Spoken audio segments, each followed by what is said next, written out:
시내산에 당도한 이스라엘 백성들과 하나님께서 언약을 체결하시면서 십계명의 말씀을 주시고 21장부터 오늘 23장 끝에까지 언약서라고 이름이 명명되어 있는 그 하나님의 그런 세세한 규정을 쭉 말씀하신 다음에 오늘 이제 마지막으로 이제 하나님께서 그들에게 그 말씀을 순종하려 하게 하는 그런 자세한 말씀과 또 그들이 순종할 때 또 어떤 하나님의 언약의 축복을 받게 될 건지, 그러나 또 그것을 불순종하면 어떻게 될 건지, 그런 구체적인 말씀으로 오늘 이 언약서의 부분을 마무리하게 됩니다. 이들은 지금 시내산 아래에서 지금 진을 치고 있습니다. 그러면서 하나님의 말씀을 듣고 모세를 통해서 지금 하나님의 뜻이 어떤 것인지를 배우고 있는데, 그들은 지금 목적지를 향해서 가는 중이었습니다. 그렇죠? 오늘 보니까 하나님께서 그들을 예비한 곳에 이르게 하실 것이다 라고 말씀을 하시죠. 그래서 거기에 가서, 그 땅에 가서 그들이 지켜야 될 많은 말씀들을 지금 하고 계시는 중이죠. 즉 다시 말해서 이제 가나안 정복을 앞두고 있습니다. 이스라엘 백성들 지금까지 몇 개월에 걸쳐서 굉장히 엄청난 일을, 정말 인생에서 처음으로 경험하는 엄청난 일들을 지금 많이 겪어왔습니다. 애굽에서 떠나올 때도 그렇고, 또 그 노중에서도 홍해를 정말 지나올 때나 또는 광야에서나, 지금 또 시내산에서 하나님의 그런 현현을 통해서 너무나 정말 두렵고 놀라운 그런 하나님의 그런 임재 앞에서 그들은 거기에 정말 압도될 정도로 그렇게 힘든 상황이었는데, 오늘 말씀을 보면은 하나님께서 아직 끝난 것이 아니다. 끝난 것이 아니다. 너네는 지금 목적지가 있고 그 예비한 곳에까지 이제 너네는 진군을 해야 되고, 거기 가서 또 그 땅을 차지하는 그런 그 과정이 남아있다라고 말씀을 하십니다. 그러나 두려워할 것은 없죠. 그죠? 왜냐하면은 하나님께서 함께 하실 거니까. 아멘이시죠? 그들 스스로가 싸워서 그들 스스로가 자신의 힘으로 그것을 이룩하는 것이 아니라, 오늘 20절에 보시면은 내가 사자를 내 앞에 앞서 보내어 길에서 너를 보호하여 너를 내가 예비한 곳에 이르게 할 것이다 라고 그들을 안위하시면서 그들이 앞으로 가야 될 그런 미래를 향해서 준비케 하시는 하나님을 우리가 봅니다. 내가 사자를 내 앞서 보내어, 하나님께서 사자를, 천사를 보내시겠다고 말씀을 하십니다. 그래서 그가 가는 도중에도 너희를 보호할 것이고, 그리고 결국에는 목적지까지 이르게 당도하도록 너를 이끌 것이다, 인도할 것이다 라고 약속을 해 주십니다. 그 사자가 과연 누굴까? 모세를 말씀하시는 건가? 아니면 어떤 다른 초자연적인 하나님의 임재를 말씀하시는 건가? 하여튼 간에 하나님께서 뭔가를 보내주셔서, 누군가를 보내주셔서 이끄시겠다고 말씀하시는 것이죠. 네, 다시 한번 우리 기억합시다. 우리가 신앙생활함에 있어서 우리 스스로 우리의 힘으로 하는 것 아닙니다. 물론 우리가 걷지요, 우리가 가지요, 우리도 열심히 해야 됩니다만 우리를 인도하시는 분은 하나님이시죠.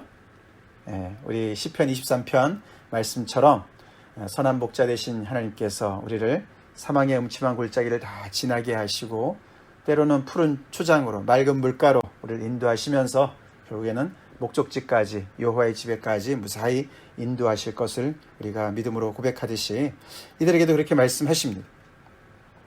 그런데 한 가지 조건이 있죠. 그들을 인도하시는데 너네가 꼭 순종해야 된다, 청종해야 된다. 너는 삼가 그 사자의 목소리를 청종하고 그 사자를 노엽게 하지 말아야 된다. 그가 너희의 허물을 용서하지 않을 것이다. 왜냐하면 내 이름이 그에게 있음이라. 그래서 어떤 하나님의 강력한 임재를 얘기하고 있습니다. 그죠? 그 사자를 통해서 하나님의 강력한 임재가 같이 있을 것이다. 내 이름이 거기에 있을 것이다. 그에게 있을 것이다. 그래서 하나님의 그런 어떤 그 임재를 나타내고, 또 내가 그의 목소리를 잘 청종하고 내 모든 말대로 행하면, 그렇게 말씀하시면서 그의 목소리를 잘 듣는 것이 결국은 내 모든 말을 행하는 것과 똑같다. 그의 이야기가 결국 내 이야기다라고 말씀을 하세요. 그죠? 그래서 어떻게 보면은 이 하나님께서 말씀하시는 이 사자는 모세라기보다는 하나님 자신을 어떻게 나타내는 것이 아닌가. 지금까지도 보면은 구름기둥과 불기둥으로 하나님의 임재하심으로 같이 오셨어요. 그죠? 동행하셨습니다. 그래서 어떤 그 사자의 어떤 그런 천사의 모습을 한 어떤 그런 하나님의 어떤 직접적인 관여를 얘기하시는 것이 아닌가라고 많이들 봅니다. 내가 내 원수에게 원수가 되고 내 대적에게 대적이 될지라. 마치 창세기의 말씀과 같죠. 아브라함에게 약속하신 것처럼, 그죠? 예. 그렇게 말씀하시는 것이 그들에게 그대로 하나님께서 그들의 편이 되셔서 함께 싸우실 것이라고 말씀을 하십니다. 근데 조건이 있죠. 조건이 그들이 순종해야 돼요. 하나님의 이 약속의 성취는 이루어지겠지만은 그러나 그들이 순종할 때 그렇게 될 것이다 라고 말씀을 하십니다. 그래서 지금까지 이 십계명의 말씀과 언약서의 말씀들을 포함한 그리고 모든 앞으로 지금까지 인도하신 하나님의 그런 모든 말씀 속에서 하나님의 임재와 하나님의 인도하심에 전적으로 그들이 순종하고 따를 때 그 일들이 그 과업이 이루어질 것이다 라고 말씀을 하십니다. 그렇습니다. 우리도 지금까지 많은 과정을 겪으면서 여기까지 왔습니다. 그러나 앞에 있는 과업이 있어요. 그죠? 우리에게도 과업이 있습니다. 하나님께서 계속해서 우리를 목적지로 인도하고 계십니다. 여기가 그냥 좋다고 여기 주저앉을 수 없어요. 힘들다고 주저앉아 있을 수 없습니다. 그렇죠? 우리는 오늘도 힘을 내서 하나님이 인도하시는 곳으로 계속해서 진군해야 되는 하나님의 그런 백성들이자 그리스도의 군사들입니다. 우리 지난 수요일 말씀처럼 그죠? 예수님께서 제자들한테 말씀을 열심히 들었으니까 우리 호수 저편으로 건너가자 그렇게 말씀하셨어요. 그죠? 아직도 구원받을 사람들이 너무나 많이 있고 하나님의 그 나라가 정말 계속 확장되는 데 있어서 하나님의 백성들이 진취적으로 계속해서 정말 전진해야 되는 것을 우리가 다시 한번 상기해야 되겠습니다. 계속해서 23절에 내 사자가 내 앞에 서서 앞서가서 그렇죠. 하나님께서 동행하실 뿐만 아니라 앞서가십니다. 할렐루야. 그렇죠. 하나님께서 앞서가세요. 우리 앞에 가십니다. 그래서 두려워할 것이 없습니다. 하나님의 말씀이 내 발의 등이요 내 길의 빛이지요. 그래서 하나님께서 늘 앞서서 우리의 갈 길을 다 보여주지는 않으시지만은 그래도 우리가 발걸음을 떼야 되는 그곳을 보여주시는 것이요. 내 발의 등이요. 옛날에 등불 아니에요. 그죠? 앞에 몇 발짝밖에 보이지 않아요. 앞은 칠흑같이 깜깜하지만 그러나 몇 발짝은 보이는 거죠. 그렇게 하나님께서 우리를 인도하시는 것이죠. 내 앞서 가서 너를 아모리 사람과 헷 사람과 이렇게 해서 그 소위 말하는 가나안 7족이라 그러죠. 근데 오늘 본문은 6족속만 얘기합니다. 그래서 사실 거기 가나안 땅에 많은 족속들이 있었습니다. 근데 이제 이스라엘은 이렇게 보면은 7 그러면 완전 숫자잖아요. 그죠? 그래서 7족속이다. 그래서 그 전체를 포함하고 내포하는 그런 내용을 하는데 여기는 오늘은 6족속만 얘기합니다. 기르가스 족속이 빠져 있는데 신명기 7장 1절에 보면은 그렇게 나와 있습니다. 그러나 이것이 전부를 다 얘기하는 것이죠. 예를 들어서 오늘 거기 뒤에 보면은 28절에 보시면은 거기는 또 세 족속만 얘기합니다. 그죠? 내가 왕벌을 내 앞에 보내리니 그 벌이 히위 족속과 가나안 족속과 헷 족속을 내 앞에서 쫓아내리라. 세 족속만 얘기하지만 전체를 다 얘기하는 거예요. 아시겠죠? 그런 표현입니다. 그래서 그들에게까지 내가 인도하고 나는 그들을 끊으리다. 그렇게 말씀하십니다. 예. 내 사자가 내 앞에 가서 그렇게 인도한 다음에 나는 그들을 끊으리라. 계속해서 하나님의 사자와 하나님을 같이 이렇게 계속 이렇게 혼성해서 쓰고 있습니다. 그래서 결국에는 하나님께서 그들을 쫓아내실 것이라고 말씀을 하세요.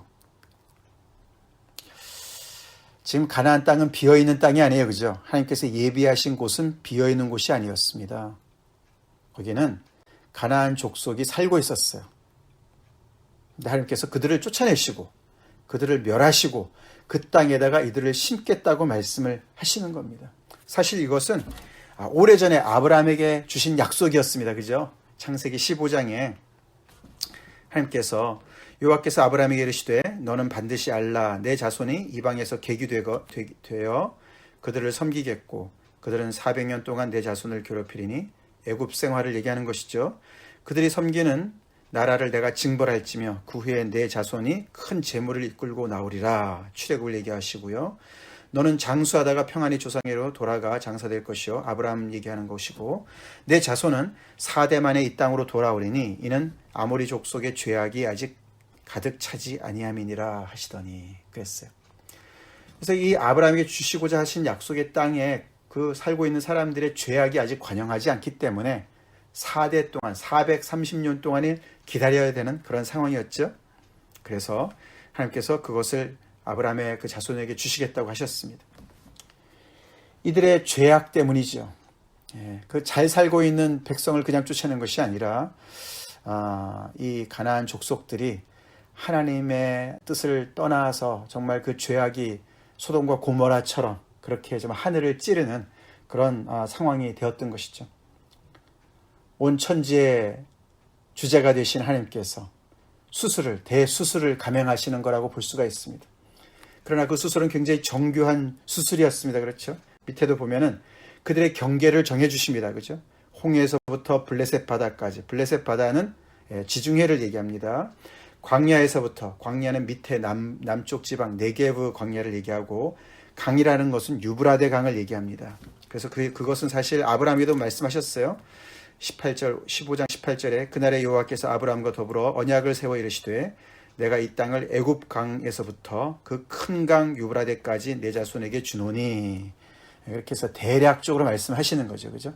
지금의 팔레스틴 지역을 대략적으로 그 지리적인 그런 경계선을 가지고 얘기하시는데 그렇게 그 지역을 어떻게 보면 이렇게 수술해서 도려내시는 것과 같은 그런 엄청난 그런 역사를 감당하시는 것이죠. 오늘날의 기준으로 보면은 이해가 안 가는 얘기입니다. 그렇지만은 성경의 주인공은 하나님이시죠. 그리고 세상의 주인은 하나님이십니다. 하나님은 거룩하신 하나님이십니다. 죄를 응징하신 하나님이십니다. 그래서 너무나 정말 우상 단지로 완전히 정말 썩어 있는 그곳을 하나님께서 이렇게 대수술을 행하시고 거기에다가 이들을 이식 수술하는 것과 마찬가지로 하시겠다고 말씀하시는 것이죠. 그렇지만 그들도 행해야 될 일이 있었던 것이죠. 그들이 감당해야 될 몫이 있었습니다. 그것이 바로 24절에 나오죠. 너는 그들의 신을 경배하지 말며 섬기지 말며 그들의 행위를 본받지 말고 그것들을 다 깨뜨리며 그들의 주상을 부수고. 그것이 그들이 순종해서 해야 될 일이었습니다. 거기 사는 족속들을 하나님께서 끊으시겠지만 그러나 거기에 남아있는 그들의 우상단지들, 주상과 모든 그들의 행위와 그들이 섬기던 모든 신들은 이스라엘 백성들이 멸해야 했던 것이죠. 그래서 사실 이것은 그냥 전쟁이 아니었습니다. 그죠? 그냥 전쟁도 있지만은 그들이 싸워야 될 혈과 육의 전쟁도 있었지만 이것은 영적인 전쟁이었습니다. 귀신에 사로잡혔던 그 거라사 광인, 그죠? 군대 귀신이 사로잡혔던 그 사람을 쫓아내는 것도 마찬가지였습니다. 그렇죠? 이스라엘 백성들을 회복시키시는 것도 영적 전쟁이 중심이 되었지 않았습니까? 지난 마가복음 말씀에서. 그렇죠? 결국은 이것 때문에 그 땅의 거민들이 완전히 썩은 것 아닙니까? 부패한 것 아닙니까? 그래서 하나님께서는 이 백성들한테 그 땅에까지 인도하시고 그들이 섬기던 그 모든 신들을 경배하지고 섬기지 말고 그래서 그 신들을 우상을 섬기기 때문에 거기서 파생되는 수많은 그런 악한 행위들을 절대로 본받지 말고 그것들 다 깨뜨리고 주상을 부수라고 하나님께서 명령하시는 거예요. 그것을 그들이 순종해야 될 말씀이었습니다. 그것을 안 하게 되면 어떻게 되겠습니까? 결국 이들은 거기 가서 하나님의 말씀을 불순종합니다. 타협합니다. 그렇죠? 그래서 가나안 족속들이 그 자리에 많이 남아 있었어요. 그래서 나중에 우리가 11월, 12월에 가면 이제 사사기를 우리가 묵상하게 되는데 그 사사기에 자세하게 나오지 않습니까? 그래서 결국에는 그들이 하나님께서 이렇게 명령하시고 이 염려하셨던 일들이 현실화되어서 결국에 그들도 가나안 족속화 되어지지 않습니까? 그래서 결국에는 그들도 쫓겨나가는 그런 일로 바벨론 포로로 잡혀가는 것이 그들의 역사가 됩니다만, 하나님은 여기서 이렇게 정말 아직도 그것을 경험하지 않은 이 정말 이 백성들한테 간절하게 간곡하게 이렇게 명령하시면서 그들을 정말 경고해 주시는 것이죠. 약속이 있고 경고가 함께 따라갑니다. 자, 우리도 명심해야 되겠습니다.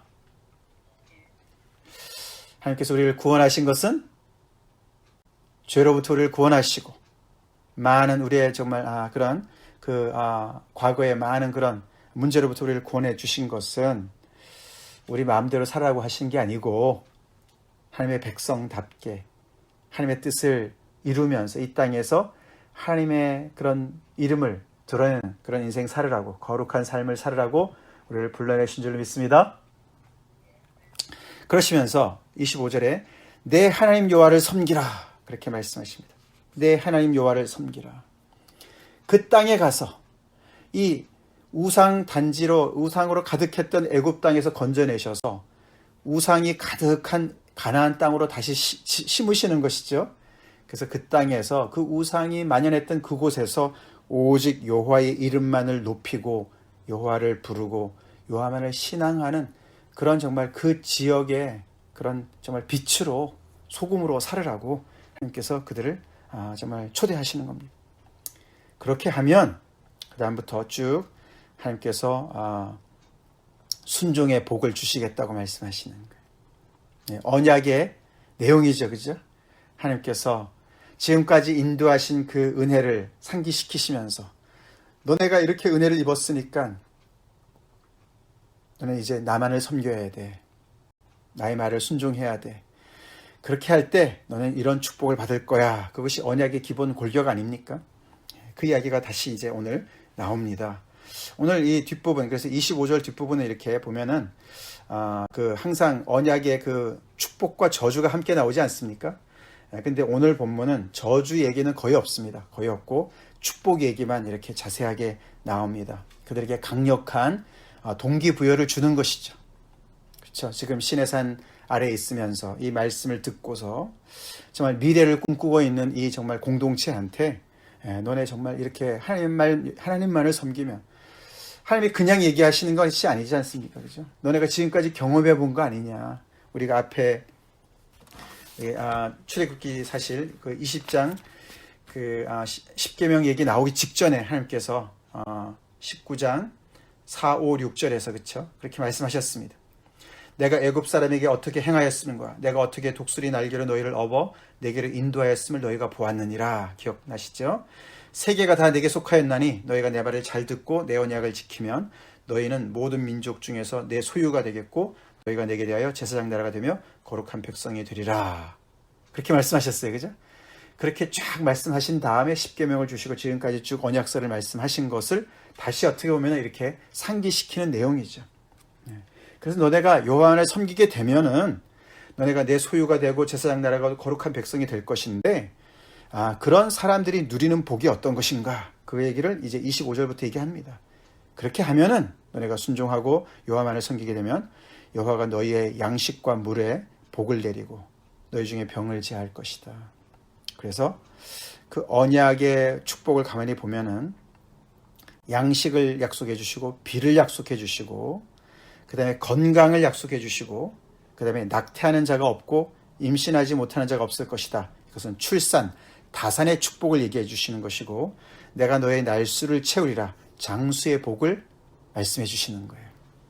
예, 연한을 다 채우고 그렇게 장수하다가 너네가 조상에게로 갈 것이다 라고 말씀해 주시는 거예요. 이것도 창세기 12장의 아브라함과의 약속의 사실 연장선이라고 볼 수가 있죠. 이게 특별히 이제 다산의 축복, 우리가 어저께도 봤지만 그것이 그 가나안 족속들이 섬겼던 그 우상들이 약속한다고 하는 그런 복 중의 복이었습니다. 그래서 바알이나 말이죠, 아스타롯이나 다 그것이 다산과 풍요의 그런 우상들이었어요. 그렇죠? 그거죠, 뭐 그렇죠. 예, 먹을 거 걱정 없고 후손이 걱정 없고 그러면은 복 받은 것이잖아요, 그죠? 그래서 그 당시에 근데 가나안 족속들은 그것을 그 우상들이 바알의 우상들이 바알의 우상이나 아니면은 다른 아세롯이나 이런 우상들이 자기네게 베풀어 준다고 믿었거든요. 그 당시에 그 신관, 그 당시에 사람들이 신에 대해서 어떻게 생각했냐면 신들이 다 할 수 있는데 한 가지를 못한다. 그게 뭐냐면은 스스로 자기 양식을 취하지 못한다고 믿었다 그래요. 스스로 먹지를 못하는 거예요. 그래서 이 신들에게 양식을 제공해 주는 것이 인간의 책임이라고 믿었어요.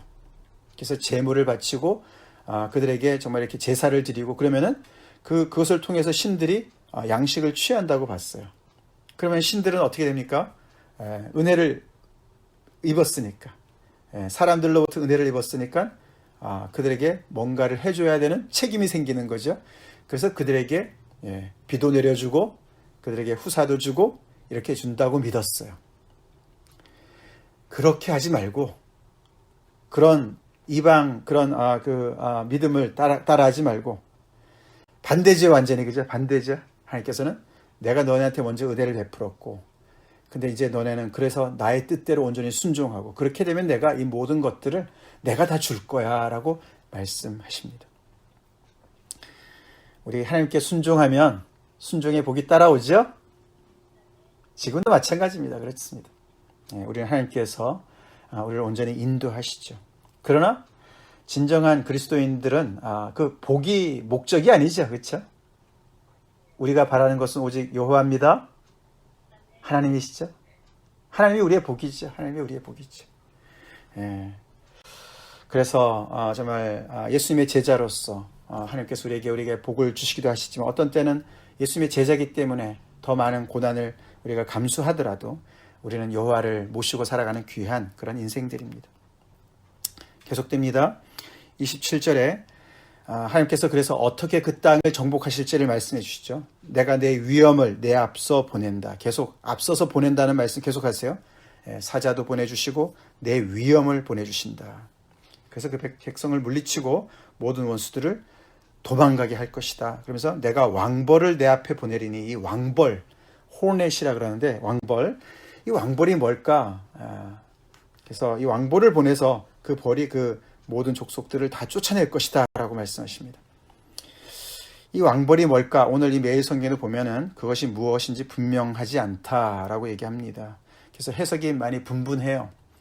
그래서 이제 어떤 예를 들어서 뭐 자연재해가 아닐까 아니면 질병이 아닐까 그 땅이 정말 두렵게 하나님께서 하는 어떤 그런 초자연적인 역사가 아닐까 이제 얘기를 많이 합니다. 어쨌거나 하나님께서 이 왕벌이란 단어는 원래 공포라는 단어예요. 패닉, fear 그런 거예요. 그래서 하나님께서 이렇게 정말 함께 하시는 백성이기 때문에 그 땅에 그냥 너무나 엄습하는 그런 어떤 공포 이런 것을 얘기하는 것 같아요. 그래서 하나님의 위엄과 하나님의 공포를 그 땅에 정말 이렇게 부으셔서 그 백성들이 정말 정말 꼼짝달싹 못하도록 그렇게 하나님께서 이제 어떤 그들에게 승리를 안겨주시는 그런 이제 방식을 얘기해 주시는 것이죠.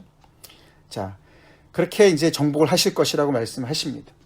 그러나 하나님께서 전략이 뭡니까? 한꺼번에 다 쫓아내지 않고 1년 안에 그들을 다 내쫓아내지 않을 것이다. 왜냐하면은 그래서 그 땅이 완전히 비어버리는데 너네가 거기 가서 그 땅 전체를 다 채우지 못할 텐데 그러면은 들짐승이 번성해서 결국엔 너네가 살기 힘들어질 거다. 그래서 조금씩 너네가 하는 것에 따라서 그 땅을 정복해 나갈 것이다 라고 굉장히 자세하게 말씀을 하십니다.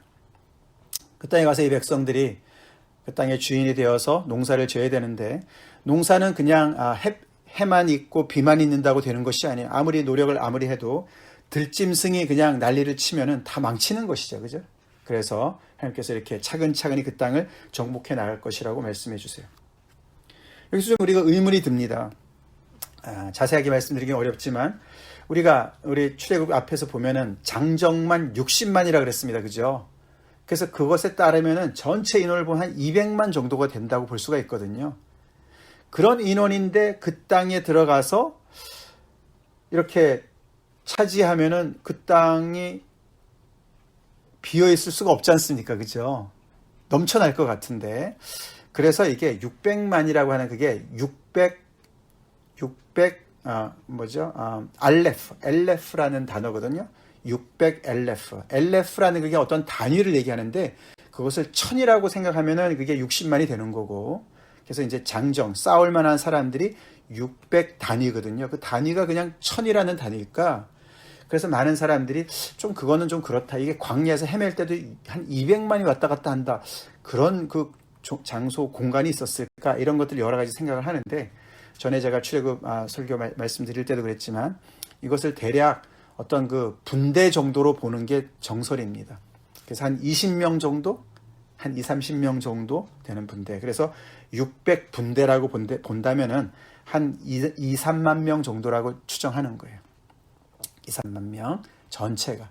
그러면 조금 말이 돼요. 그죠? 아직은 이 백성들이 인원이 그렇게 많지는 않기 때문에 그 땅이 완전히 헝덩한 상태에서 다 쫓아내고 그 땅에 이렇게 인원이 적은 사람들이 있으면은 여러 가지 들짐승이 더 있을 수 있기 때문에 하나님께서 차근차근히 쫓아내겠다. 그 말씀이 좀 맞지 않을까라고 생각해 볼 수가 있습니다. 자, 그래서 결국에 오늘 32절, 33절의 결론을 내리죠. 그렇게 할 건데 너는 그들과 그들의 신들과 언약하지 말라. 다시 한번 말씀하십니다. 언약서의 맨 마무리를 다시 이렇게 강력하게 하나님께서 오직 여호와만을 섬기라고 말씀을 하시는 거죠. 언약서의 목적은 뭡니까? 예. 그들의 존재를, 그들의 삶 전체를 지탱하고 계시는 언약의 주체자이신 야훼 하나님께 절대적인 충성을 하라는 것이죠. 아멘? 그것이죠. 하나님께서 그들을 향해서도 정말 이렇게 신실하게 그들을 인도하시는 것처럼 언약 백성이니까. 언약의 핵심은 그거 아닙니까? 예. 결혼 서약도 그거 아닙니까? 그죠? 서로가 신실하게 대하는 거 아닙니까? 그거죠. 그래서 언약의 파트너로서 하나님께서도 이렇게 신실하신 것처럼 너희들도 그 언약에 신실해라. 그것은 그들의 그 가나안 족속들과 그 언약 맺지 말고 그들의 신들과도 언약을 맺지 말아라. 그것은 영적인 간음인 것이죠. 그들이 내 땅에 머무지 못할 것은 그들이 너를 내게 범죄하게 할까 두려움이라. 그래서 하나님께서 그 가나안 7족을 멸하라고 말씀하신 것은, 멸하겠다고 말씀하시는 것은 남겨두면은 이들이 결국에는 이 이스라엘 백성들을 이 야훼 신앙에서부터 벗어나게 할 거기 때문에 우리가 보지 않았습니까? 예, 이 언약서에서도 가장 중범죄가 뭐였습니까? 하나님의 신앙으로부터 벗어나게 하는 것이었어요. 그렇죠? 그것이었어요. 그래서 이것이 그래서 그렇게 중요하기 때문에 하나님께서는 이들이 사실 두려워해야 될 것은 가나안 족속들이 아니었습니다. 가나안 족속들과 싸우는 혈과 육의 싸움이 두려움이 아니었습니다. 진짜 두려워했던 것은 뭐냐면은 그들의 우상이었어요. 그들이 섬기는 신앙이었어요. 영적인 싸움이었습니다. 오직 하나님께만 정말 충성하는 그런 야훼 신앙이었습니다. 내가 그 신들을 섬기면 그것들이 너희 올무가 되리라 라고 강력하게 경고하시고 오늘 말씀을 끝내십니다. 이 말씀을 우리가 깊이 묵상하면서 오늘날 우리에게 어떻게 적용이 될 것인가. 하나님은 질투하시는 하나님이십니다. 질투하시는 하나님이세요. 나의 이 사랑을, 충성을 내가 어디다 흘리고 다니는지 돌아봅시다. 내가 기웃거리고 있는 것이 있지 않은지, 우상이 혹시 있지 않은지. 하나님은 우리의 절대적인 충성과 사랑을 요구하십니다. 그럴만 하신 분이시죠? 하나님은 우리를 그렇게 사랑하시기 때문에 그렇게 우리의 사랑을 또한 요구하십니다. 우리 하나님께 그런 온전한 충성과 예배를 드리는 저희가 됩시다. 다 같이 기도하시겠습니다. 하나님 감사합니다. 오늘 아침에도 출애굽의 말씀을 통해서 하나님께서 이스라엘 백성들을 정말 아버지 함께 하시며 앞서가시며 그들을 예배한 곳으로 인도하시겠다고 그렇게 또 정말 아버지 안위해 주시고 약속해 주시는과 동시에 또 그들이 해야 될 일들을 말씀해 주십니다. 저희 또한 하나님 오늘도 아버지 성령을 따라 살아가는 저희가 되게 도와주시옵시고 아버지 그렇게 하기 위해서 우리의 정과 욕심을 십자가에 못 박는 그런 아버지 거룩한 삶을 오늘도 살 수 있도록 주님께서 힘주시옵기를 간절히 바라곤 합니다. 하나님, 우리가 해야 될 일들 감당하게 도와주시옵소서. 아버지, 오직 하나님만을, 아버지 질투하시는 여호와 하나님만을 온전히 마음 다해 사랑할 수 있게 도와주시옵시고, 그 하나님께서 말씀하시는 그 모든 말씀들을 하나도 땅에 떨어뜨리지 아니하고 청종하는 복된 우리의 삶이 되게 하여 주시옵소서. 그래서 아버지, 우리를 세우신 이 땅에서, 바로 이 지역에서 아버지 하나님의 백성들만이 낼 수 있는 그런 빛을, 맛을 내는 저희가 될 수 있도록 축복해 주시옵소서. 예수님 이름 받들어 간절히 기도 올려옵나이다. 아멘.